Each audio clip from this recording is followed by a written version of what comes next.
A couple of balls in the right side of the infield. One was a bunt for a hit.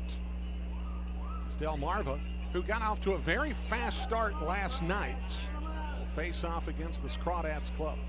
It's Kim's first pitch. Misses just inside, and we're underway at 7:01 p.m. That's what I'm talking about. Last night we got started a little later than normal. Tonight, much earlier than normal. His head's swing and a miss evens the count at 1-1 as Kim's fastball at 94 miles an hour. So wherever you're tuning in this evening, however you are tuning in this evening, we are so glad that you've joined us here for Carolina League Baseball.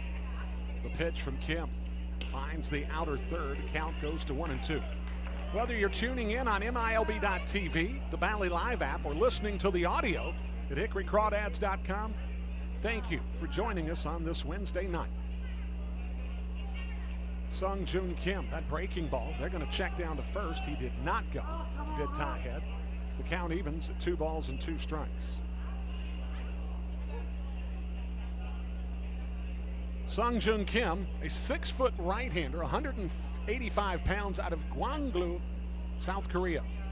A non-drafted free agent from back in 2025. That pitch is going to be a strikeout of head, and there's one down here at LP Fran Stadium.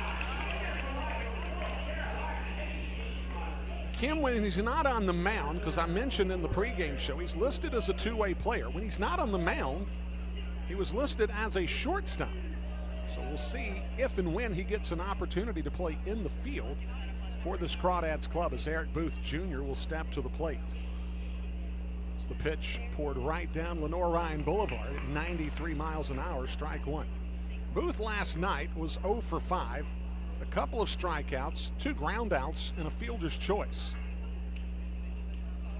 Kim's delivery, the 0-1, misses off the plate. Our umpires this evening, Leo DeLatte is calling the balls and strikes tonight. Isaac Schepler is on the base paths.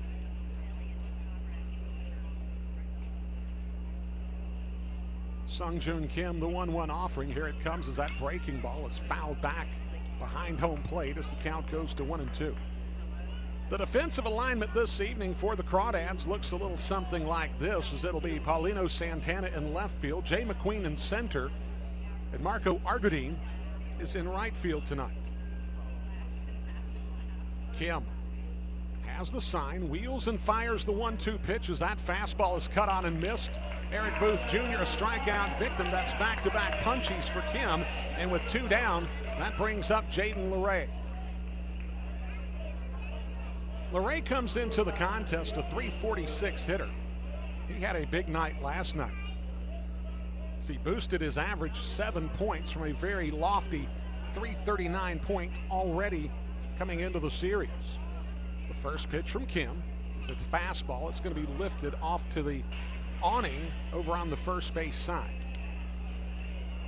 The infield looks like this. Colby Branch is at the hot corner for the Crawdads. Joe Fran Castillo at short. Curly Martha at second, Caden Carpenter at first, Noah Franklin the catcher. As that pitch, a slider, misses down. Count evens at 1 ball and 1 strike. Jaden LeRae comes in with 2 homers, 34 runs driven in on the season. Last night, LeRae had 2 singles and a double, scored 2 runs as that breaking ball is going to be bounced over the head of Colby Branch, and it's going to be another knock for Jaden LeRae. That's his 4th hit of the series already. Colby Branch had played about a step behind the third base bag, and it was a high bounder. Wouldn't quite call it a Baltimore chop, but it was a high bounding ball over the head of Branch that got into left field. As LeRae has the 2-out single, and that's going to bring up Steven Martinez. Martinez, a .226 hitter on the season, 10 homers, 46 runs driven in. As Kim looks in for the sign out of the stretch for the first time today. The pitch misses high. The count goes to 1-1. Temperatures here at first pitch, 87 degrees. So it's steamy tonight, make no mistake about it. There is some relief supposedly coming over the weekend. The 1-0 from Kim. That pitch, an elevated 92-mile-an-hour fastball, is swung on and missed by Martinez. Count evens at 1-1. There's a significant chance of rain on Friday. By far the best chance that we'll have for rain this week. As Kim will throw over to first to Caden Carpenter. The shadows here at the ballpark have taken up about half of the infield grass already. As we got started at 7:01. Sungjoon Kim, the pitch. That ball's hit sharply out to Colby Branch. He'll field it, make the long throw across to Caden Carpenter, and the side is retired. Sungjoon Kim gives up a base hit, but he gets through the first inning with a 0 on the board. We come back. Crawdads will take their first swings on a Wednesday night in a scoreless ball game. We'll be back on the Hickory Crawdads Radio Network. As Sungjoon Kim will pitch here in the second inning against Jimmy Anderson, Yamnardo Reyes, and Jamon Newell. As Kim gave up a base hit in the first inning, but was able to get through it scoreless. Jimmy Anderson last night picked up a couple of walks early in the ballgame, and when Anderson was on base, this club was scoring runs. After the third inning, though, Anderson was not on base, and they weren't scoring runs. As the pitch from Kim misses high, count goes to 2-0.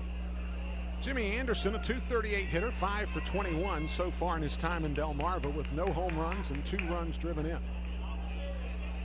The pitch, this is inside. The count goes to 3-0.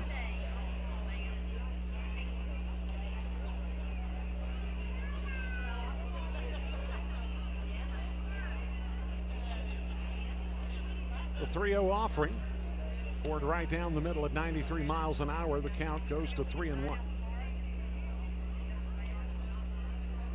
So it didn't take long, but the infield grass has been consumed by shadows now as the sun makes its way toward the western horizon.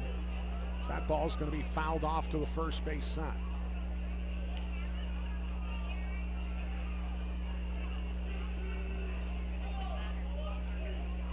Sungjoon Kim shakes off the first sign, gets something he likes, and will now deliver the payoff pitch. As that pitch is poured right down the middle, and Jimmy Anderson strikes out looking, as that's the third punch out for Sungjoon Kim.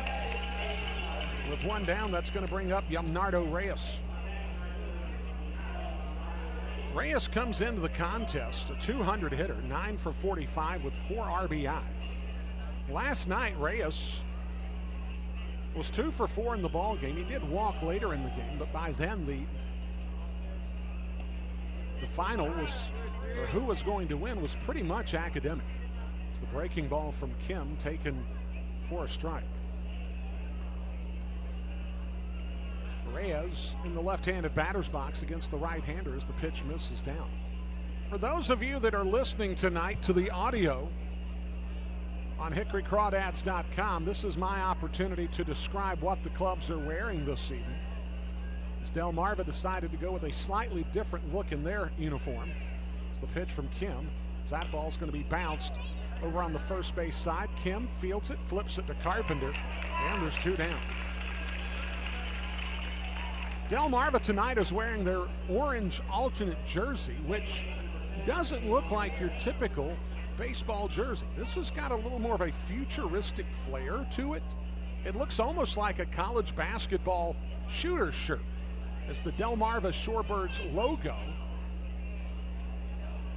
is actually down at the bottom of the jersey, like right around the belly button. As you can see the Shorebird, and then the number is in the upper left chest of the jersey with the number on the back as well. It's a sublimated jersey. As the pitch is taken by Newell for a ball. They're wearing the same gray pants tonight, but then they're wearing the 3-tone Delmarva Shorebirds hat, which I think is a phenomenal looking hat. As the pitch fouled into the mid of Franklin. It's an orange bodied hat with a white quarter panel. The Shorebird logo in the front with a black bill. Tell you what, if I was on the road, that's something I'm probably springing the money for. That is a sharp-looking hat. The 1-1 offering from Kim, here it comes. Breaking ball, did he go? They'll check, they'll say that he did. As Newell falls behind 1-2. Isaac Scheffler over on the first base side saw that he'd committed to the swing, and I think he did. So the count is 1-2. Sung-Joon Kim, the 1-2 offering. That pitch swung on and missed. The side is retired. It's a 1-2-3 inning for Sung-Joon Kim. We've played an inning and a half. When we come back, I'll tell you what the Crawdads are wearing while they bat with a 1-0 lead on the Hickory Crawdads Radio Network.